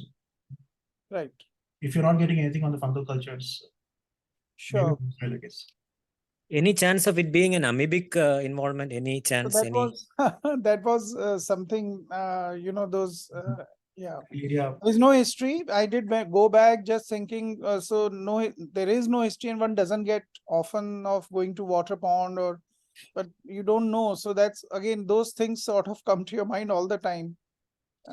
We were not giving M4B, we are giving voriconazole. So, but I don't know if amoebic infections, they go directly to CNS. Again, if one has to do in the lung and the brain, it's the fungus or the TB. I think common things being common, fungal will be first and the rest, I guess. Right. Is he in a state to, sorry, this is Shahnaz applying from Karachi. Is he in a state to get a biopsy anywhere from the lung or even from the peripheral lesions in the brain? I guess the brain would be difficult, but the lung would be a good place to get the high fee. And ampho sometimes is better for the brain than voriconazole. For aspergillus? Yeah. Oh, okay. We were giving ampho before and I'd done sort of a literature review and it was very clear that voriconazole is better than aspergillus for any form of aspergillus in the body. And with lesser side effects. Yeah, but if he's not responding, then maybe we can make a dual therapy, sort of give ampho as well.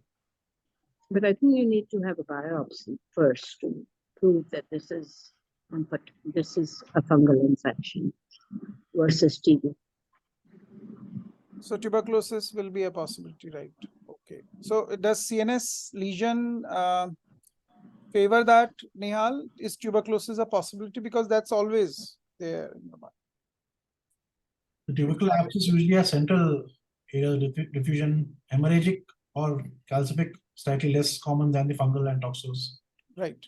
So yeah, those were slightly less common findings. Because it's a valid point. Tuberculosis, fungal, and toxo. These are the just to. It's very difficult to convince family and give everything, you know, ATT as well as voriconazole, amphoby, and the money is a big issue for them. So that's the thing. So maybe we'll go for a toxo. We'll do in the blood serology and continue with voriconazole. Maybe see if amphoby is the option, and then take it from there. And try for bowel fluid. If something comes back, we'll give you a feedback. Sure. All right. Thanks for coming. Thank you.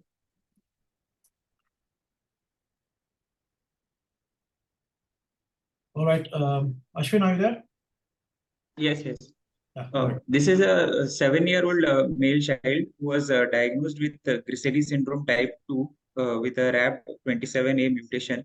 When the child had first presented with HLH like presentation at 4 months of age, and child had been on follow-up with the hematologist since then, and has been on immunosuppression since then, receiving steroids, had received ruxolitinib in 2022, and also had received dexamethasone in between. And when the child at 6 years of age came, had a presentation with ataxia in September 2022, when an MRI brain was done, and the child was suspected to have CNS HLH and was given IV methylprednisolone. Thereafter, for a year, the child was not having any CNS symptoms and presented again now with left-sided focal to bilateral tonic-clonic seizures. The imaging was repeated at this point in time, which will follow. All right. So recent imaging, you have these standing out, these lesions over there, dural-based lesions, predominantly T2 hypo-intense lesions, some degree of iso-intensity, hyperintensity in central regions. But as you can see, it's almost dark, slightly very dark in comparison to the adjacent white matter, which is again demonstrating these abnormal confluent abnormalities. Some active demyelination going on there with gliosis and degeneration. As you can see, there is some hemispheric volume loss. The ventricles are slightly dilated. The basal ganglia also on the right side is slightly reduced in volume. Another lesion in the temporal lobe, again similar imaging, morphology, and signal changes. Then one we have closer to the cerebellum on the right side, and the typical changes of HLH on the cerebellar white matter and the cortical regions. You have these bilateral patchy, partially confluent areas of abnormalities on the T2 sequences, and some degree of generalized mild cortical atrophy, more on the right side in comparison to the left cerebral hemisphere. Diffusion, we had central area restricted diffusion of all the lesions. I can count 1, 2, 3, 4, at least on the diffusion panel. And on the SWI sequences, you have these peripheral areas of blooming foci, predominantly involving the walls of all the lesions out there. These are non-contrast T1 sequences. You can appreciate that it's slightly iso to hyperintense. Again, dural based, you can see there is extension up to the dura over there of this lesion and also of the lesion over there in the right temporal occipital region over there. So it's dural based lesions, T1 iso to hyperintense, T2 predominantly hypointense with restricted diffusion and some areas of blooming on the SWI sequences. Post contrast, you had thick peripheral enhancement of all the lesions. Some degree of leptomeningeal enhancement in the bilateral hemispheres, these punctate nodular enhancement typical of HLH in the cerebellar regions on both sides. Spectroscopy was done for one of the lesions over there, and you can appreciate that there is an elevated choline peak, reduced choline, elevated choline to NA ratios, some degree of lactate over there. And I think we had non-contrast CTs. These blooming foci correspond with calcific areas along the periphery of these lesions. A non-contrast abdominal scan was done, and I think there was a degree of splenomegaly over there. So yeah, these are the main findings on imaging. And then we're thinking of HLH. The typical findings, as we know, are these posterior fossa abnormalities, this nodular hyperintensities, punctate areas of enhancement, which was seen in our case. You can have these abnormal white matter changes, gray matter involvement, and overall progressive neurodegeneration going on. But the atypical findings were those lesions over there, and I thought they possibly resemble somewhat looking like a sarcoma, granulocytic sarcoma, which are seen in myelodysplastic syndromes. I'm not sure of the frequency in HLH, but these were the case series over here with 3 cases of myelodysplastic syndrome with HLH have these typical lesions which are similar to our case on the CT, also it's slightly hyperdense dural-based lesions. And histiocytosis spectrum again was another consideration given the signal changes, the enhancement pattern, and especially the T2 signals stand out, T2 hypointense changes. And this again, a HLH case report, which had these lesions, they are just from histology, just described as histiocytosis with foamy histiocytosis on pathology. So these were the major considerations of these lesions, I think, which we wanted to discuss. The other common differential was tuberculosis, which can have sometimes the granulomas can be T2 hypointense over there, but the spectroscopy is slightly atypical. Even the again the calcification, the contrast pattern. Given the findings, I think they're thinking more of a neoplastic or lesion rather than an infective or inflammatory pathology. So that part, and then I think yeah. Ashwin, if you want to just... Yeah, the differentials given from the radiology side were mostly of tuberculosis as the first etiology for these lesions, and second being a possibility of a fungal lesions. Yeah. We were thinking whether there could be some pseudotumors in as reported in some few case reports in patients with Griscelli syndrome, or whether it is finding as of HLH itself. So we had that doubt. So the treating hematologist also went ahead for a CSF, and that had shown cells of 45 with 95% lymphocytes and 5% neutrophils, and CSF protein of 105 with normal glucose, and gram staining showed few pus cells, but CSF gene expert and AFP were negative. The cultures have not been contributory either. However, fungal culture was not sent. So we were having this doubt as to what we should, whether, like, because we had a scan which was done in September 2022 and child presented with ataxia, and that had never shown any such lesions. And a scan which is done exactly a year later now, when child is presented with focal seizures, has shown these multiple lesions, and that too with calcification. So whether, if it is tuberculosis, can it show calcification so soon? And whether these other differentials and which of it would be more likely. So I'll open the case if anyone wants to comment. I think fungal lesions, they're more hyperintense on the T2s, at least as far as I know. And then calcification tuberculosis is more central than periphery, initially to starting off. So fungal granulomas can be completely hypo on T2. Fungal abscesses will be hyper, but again here the diffusion restriction, it is central, no? It's very unlikely to be fungal, no? Yeah, yeah. But the solid caseating tuberculomas are hypo on T2, but that will not show diffusion restriction. Only the acute caseating and abscess, tuberculous abscess will show diffusion restriction. But again, the abscess will not be hypo, so there's like... It will not be hypo. So again, that is a problem. So it is very difficult to say that it is tuberculosis. I think we might need a biopsy if I'm not, because it's already periphery based. So not sure if that is the right. Okay, sir. Chest X-ray, anything on the CD chest? Or... That's what the child is these lesions what have come up over 1 year, because the scan 1 year back has not shown any of these lesions. So is it possible for infective this etiology to be more likely here, or like a chloroma or HLH? What would be the top on the list if we have to consider in this child? Yeah, I'm giving you examples of what they're considered as HLH related lesions. It looks similar to our case. Imaging the infection is there's a slight mismatch, as Dr. Vijay has mentioned. Diffusion is not matching with the enhancement or the calcification again. Nihaal, that right frontal lesion, has it got a calvarial? Yeah, there is a, if you see. Or is it just a dural? It's T2, dural. can you see the T2? Because inner, is there any hyperosteosis, or is it just a dura? I think it is more of a dura, because on the contrast, you see that the freedom over there is fine. I agree. But it is, yeah, even this lesion is more around the dura with some dural inflammation or enhancement. And the wall thickness is little more for any of the infections, no? Yeah, even the Pharma ones, they usually have some inward projection, some septations, and it's, yeah, not as thick as what we are seeing over here. And again, anything on spectroscopy, Dr. Vijay, as you're an expert over there. If it were tuberculosis, you would have seen some lipids for sure. Yeah. It is. Yeah, the lipid peaks are not evident at all. So. And a fungal also should have shown some lipids. Yeah. So I will think more like you said, no, it will be more of a tumor than an infection. So I think actually maybe a biopsy of one of the lesions in the periphery would be helpful, I guess. Okay. Yeah. Okay, yeah, thank you. Yeah. Just give us a feedback if you get anything. Yeah, sure. Thank you very much. Okay, I think last two cases, Prituja, quickly. Yeah, good evening, everyone.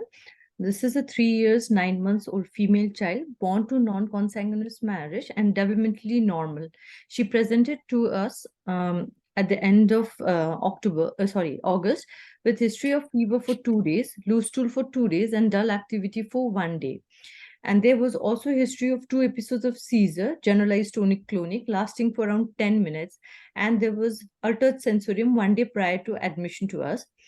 At the time of admission, her GCS was 8 with E1, VT, it was E1, V2, M5. And then in thinking of worsening sensorium and encephalopathy, child was intubated on the day of admission. So initially we did a CT scan for this child, which was normal, and the blood markers showed that there was coagulopathy, the platelets were low, thrombocytopenia was there. There was acute liver failure because of the diseased liver enzymes that was present. The other markers were all elevated, CRP, ferritin, fibrinogen, all elevated. So thinking of infective process, we did a lumbar puncture, which was normal with no cells, a protein of 13 and sugar of 90. We sent for CSF PCR, that was also normal. CSF culture was negative. And then thinking of infective biodemyelination, we sent for serum NMO-MOG, looking at the MRI. Then we did the MRI on 3rd day of admission, that was 5th day of illness. Okay, so I have 2 sets of MRI, one on August 28th, and this is the initial MRI. And this is the first one, and second we did 3 weeks later. So you can appreciate there are some cortical area restricted diffusion, bilateral frontal lobes, parietal lobes. So there, again, you can appreciate in the parietal regions, cortical area restricted diffusion, and also the deep brain nuclei, the caudate nuclei on both sides, left more than right, demonstrate restricted diffusion. Some areas, punctate areas in the peritrigonal regions over there. Again, the occipital region over here has a focus of restricted diffusion, corresponding hyperintensities on the T2-weighted sequences. And also the cerebellum did not have any diffusion changes, but you can appreciate that there is some edematous changes in the bilateral cerebral hemispheres, predominantly in the cortical regions over there, gray matter structures, some areas of patchy hyperintensities in the white matter structures too. Flare sequences again demonstrate these areas of edematous changes, which you have seen on the diffusion and heat-weighted sequences. Again, a degree of hyperintensities or edematous change in the cerebellum.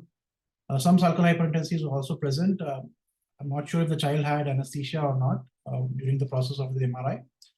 And on the sagittal sequences, you can again appreciate edematous change in the cerebellum, cerebral hemispheres, but no abnormal intracranial herniations. Corpus callosum was normal. Some dorsal changes in dorsal hyperintensities in the brainstem over there. Contrast, we do not find any significant enhancement on the post-contrast study. And then this is... So before that, the child needed prolonged ventilation. So after the MRI, we give neuromodulation also, immunomodulation. So child required prolonged ventilation. So tracheostomy was also done. The sensorium did not improve. There was on and off fever that was persistently going on. Though the blood investigation showed improvement. We continued IV antibiotics for 14 days and stopped. Just after 24 hours of stopping antibiotic, the fever process was still going on. Now still her sensorium is not improved. She has spontaneous eye opening but not recognizing. Decorticate posturing was there. Now flexor posturing of the lower limbs is present. So for that, to know about what is the process going on, we did a MRI 3 weeks later, and this is the second MRI for the child. And development any regression? She's encephalopathic. So developmentally, she was initially normal. Now there is not much of progression even after she's out of the ventilator. She's still on the tracheostomy. She's still needing some oxygens thing. Secretions are there, but she's not responding to voice, nothing. There's already queries of HLH, but I think the fibrinogen levels were elevated, so it was slightly. And bone marrow was also done. That was negative for HLS that we had seen. All right. So 3 weeks later, MRI again, I think slightly more progressive in nature, more confluent abnormalities in the cortex. Almost the bilateral hemispheres are involved. We had additional abnormalities, more symmetrical abnormalities in the globus pallidus over there, the cerebral peduncles, and also some degree of restricted diffusion in the cerebellum now. So yeah, on imaging, there is obvious progression, more confluent abnormalities, more symmetrical abnormalities of the deep brain nuclei. Yeah, the flare sequences, again, corresponding changes on the cortical edematous changes, subcortical changes, and white matter hyperintensities in the deep, predominantly the deep white matter subcortical regions, with some degree of cortical atrophy, generalized cortical atrophy in the bilateral hemispheres. T2s, again, you can appreciate the volume loss with these hyperintense changes. The corpus callosum also is reduced in volume comparison to the index scan. Again, cerebellar atrophy or cerebellar prominence of the folial spaces. Spectroscopy, we put it in the globus pallidus. I could appreciate a small peak over there, an inverted lactate possibly, and slightly elevated cholines going on with the inflammatory changes. So these were the main findings on spectroscopy. I was not aware of the bone marrow changes or the parameters of the fibrinogen or the ferritin levels. So acute HLH can present like this with diffusion changes, can involve the deep brain nuclei, can have symmetrical abnormalities. Then given the second scan, we thought of could that be a possibility of mitochondrial disorder or inborn error of metabolism, which can have these areas, especially the globus pallidus and the cerebral peduncles can be seen in these genes. I don't think the child had any stroke-like episodes for pathology, but I think Prithija, you can just confirm that. Then thought of again the cortical involvement, deep brain nuclei involvement, hepatic encephalopathy given the deranged liver functions, whether that can be contributory or not. And the other differential we thought of was biotin thiamine responsive disorders. Again, I'm not sure if that fits into it. Organic aciduria, I don't think the child had any profile of an organic aciduria type child presentation, so that was ruled out. And then thinking of autoimmune encephalitis, the cortical variants, NMDR, voltage-gated channels. But yeah, these were very less likelihood in terms of imaging differentials if you thought of. So based on that, I'll open the case for any further comments and. So how old is the child, Prithija? 3.5 years. Yeah, so like I have seen, and people would have seen between 8 months to 3 years, if they have a hypoxic insult, these are the changes you see somehow. Somehow you see it in the globus, somehow you see it in the substantia nigra. People haven't often reported them, and maybe they have, but there's something I've seen somehow related to the myelination that this is how they present. If there is a hypoxic insult between around 7-8 months old child to 3-year-old.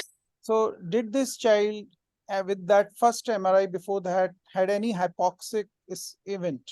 That's she was encephalopathic when she presented to us, but she was immediately intubated within few hours.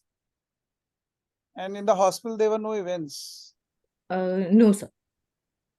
Because this is very suggestive of a hypoxic insult. And the way the child has, over the time, not improved. Yes, so she's not improved at all.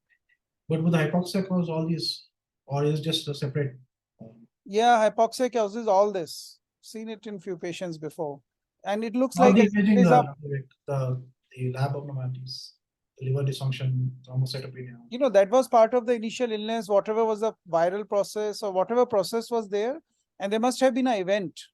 There must have been an event which is not documented where she had this hypoxic insult. Yeah, initially on the first picture, we thought viral encephalitis as the possibility. This is, do you think it's in the border zone areas, the infarcts?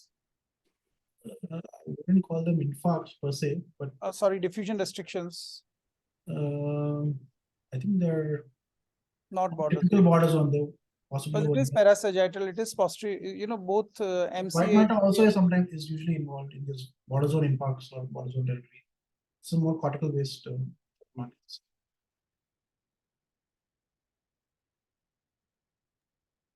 The progression of the child and the imaging is still, that should be a differential, I feel. So 3 weeks later, again, diffusion changes, progressing, persistent. Child possibly need to have a hypoxic insult recently, I guess, at least 1 to 2 weeks in time frame. Is there any documentation? No, sir. We could win her off the ventilator, continue her on tracheostomy. We did not do any resuscitation for her. Dr. Gauri raises the possibility of thrombocytopenia associated multi-organ failure. Yeah, so Adams 13 is a deficiency. I have not seen imaging findings of the same, so I'll have to check if it binds together. Thanks, Dr. Gauri. So did Gauri mean TTP, thrombotic thrombocytopenic purpura? So that's a very not thrombocytopenia associated multi-organ failure. Yeah. And then Adams, I think that's the one for TTP, right? TTP, thrombotic thrombocytopenia. If that is so, that presents with a very basal ganglia sort of, you know, putamen, caudate swelling, had a case or two, and that's how they had presented. If that is what she meant, thrombotic thrombocytopenic purpura. Not like this. So globus involvement I hadn't seen with the TTPs, just globus rather than putamen and abnormalities. Yeah. There was improvement in the blood investigations, like thrombocytopenia improved after almost within a week. So the liver failure is still present? The liver enzymes have reduced. It's almost under 400. Initially, it was in 3000.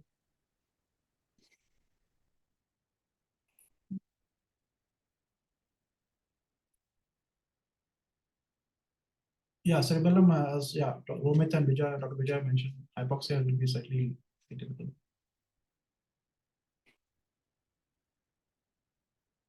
What is the next plan, Vijay? So that's what we wanted to discuss. Do we need to think of any genetic etiology, because we ruled out infection and demyelinating course, and since the child is not improving, any other investigations we need to plan to go forward for any diagnosis is our question. No hypoglycemic event, no? No. No hypoglycemia.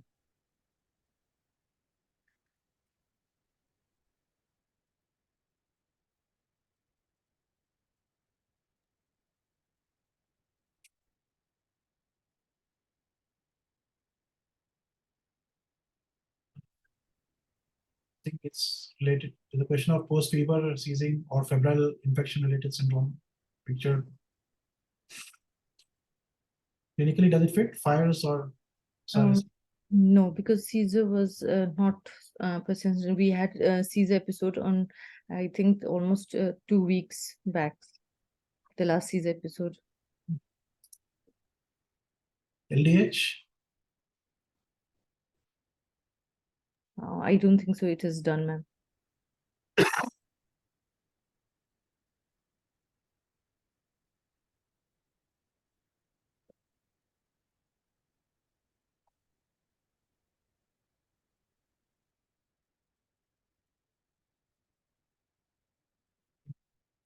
You're stuck. Should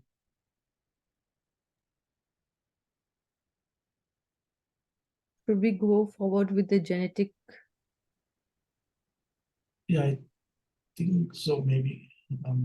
If there's no documented event of hypoxia, hypoglycemia, acute hyperammonemia, hepatic encephalopathy, then maybe that's why In between, she had this anisocoria and all features of coning was present. And then we did a CT scan that showed edema, and then MRI was done after that. That was the episode we had, but no resuscitation as of.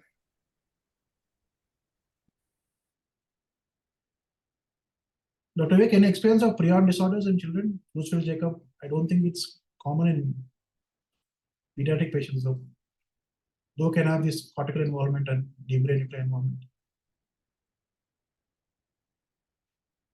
EEG done, Pritija, many times? EEG showed diffuse cerebral dysfunction. It was very low amplitude EEG, but no epileptiform discharges was found. Okay, so if you're exploring sentinel events and acquired events, I think maybe genetics will be.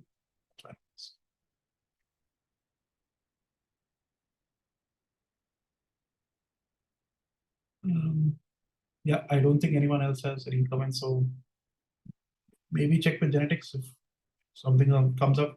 Do let us know. Yes, sir. Thank you so much, everyone.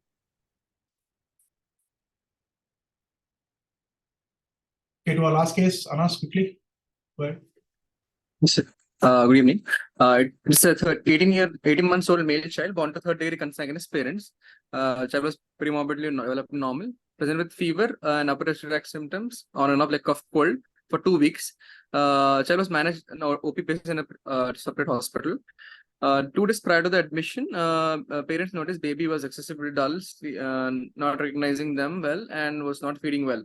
So they got admitted. Child developed seizures, 2 episodes, unknown onset, uprolling of eyes with bilateral tonic-clonic moments, each lasting for less than 1 minute. The child was treated outside with anti-epileptics, and MRI was done for the same, and child was referred here. When we saw the child, child was febrile, irritable during examination, but was recognizing parents well. Child did not have any other focal deficits. So we just reviewed the MRI, which was given to us from outside. All right, slight apologies for the pixelated images. I only have the films, and on the diffusion sequences over here, you have multifocal areas of restricted diffusion in the bilateral cerebral hemispheres involving the vermis. Coming superiorly also involves subcortical regions of the temporal lobe over there on the left side. Some periventricular involvement, corpus callosum anterior segments have degrees of multifocal involvement or restricted diffusion. Subcortical frontal lobes demonstrate, and parietal lobes demonstrate these areas of focal lesions with restricted diffusion out there. So multifocal abnormalities all demonstrating cytotoxic edema or restricted diffusion involving the supra and infratemporal brain, gray and white matter structures. Again, could not make out clearly on the flare sequences, but yeah, I think similar edematous changes which are seen on the diffusion weighted sequences. And on the coronal sequences, we have again these multifocal abnormalities involving the supra and infratemporal brain. The question was, Anas, is it an infective process or demyelination or vasculitis? What was the? Yeah, so we had when we received the child, we had done lumbar puncture to rule off infective etiology. That was the first thing on a differential if it's some vasculitic infarct. Although so we went ahead with CSF. CSF showed only 8 cells. It was normal. All lymphocytes, protein sugars were normal as well.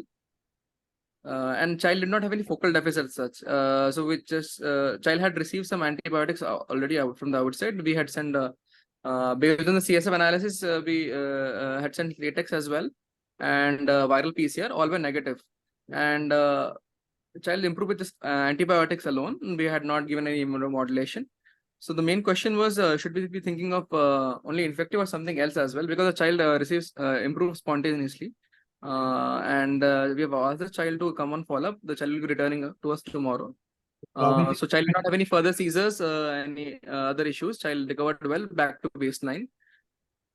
So I'm thinking infection-related secondary vasculitis causing these changes is what at least I'm thinking on. Considering the background history of consanguinity, just wanted to are we missing something, or is it just an infective process that is resolved now? Imaging-wise, it does not look genetic. It looks like multifocal infarcts different territories, some thinking small vessel ischemia, secondary to an infective process. And given the child has improved, that is more likely, I guess. At least that is my opinion, but I'll open the case if anyone wants to comment.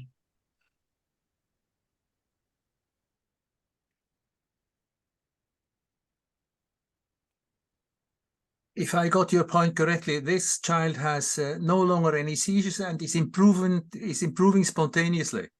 I mean, the spontaneously, as in child was already receiving antibiotics, so just we continued them, and then as per the CSF, we just tried to stop the antibiotics, and then we did not have any culture proven or any PCR proven foci, source of infection that we found, and child had just cough, cold, and all, and even the flu panel did not detect anything. So the main query was, should we be thinking of specific any treatable viral etiology? Because the child received the child received azithromycin, azithromycin, ceftriaxone, acyclovir at the peripheral center. We had just continued with acyclovir and ceftriaxone, but after reviewing the PCR, we stopped both of them. But you say the child is improving though. Yeah, child improved completely back to baseline and was sent maybe home. Answers your question. Wait and see. And be happy about this improvement. This is not a genetic condition.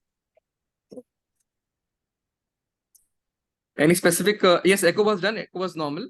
We had done echo to rule out any PFO or something.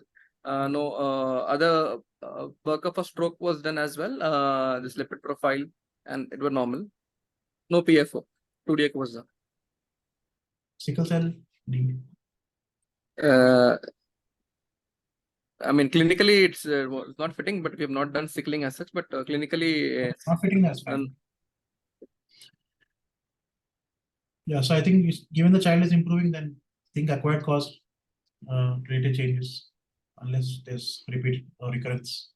Yes, no need to repeat any scan. If child is recovering completely, no, not required. Thank you so much. All right. Thanks, Anas. And yeah, I think that's our last case. So once again, thank you everyone for your cases. Thanks, Aiden, and thanks, Dr. Vivek, Dr. Bijoy, Dr. Mankad, and all the panelists, Dr. Rashmi. We'll meet again on the 6th of October. Kindly send in your cases by 4th of October. So that will be the last date of submission. You can email me the cases or send it on WhatsApp. Till then, we'll see you again in 2 weeks' time. Thank you so much. Thank you, everyone. Good night. Thank you. Good night.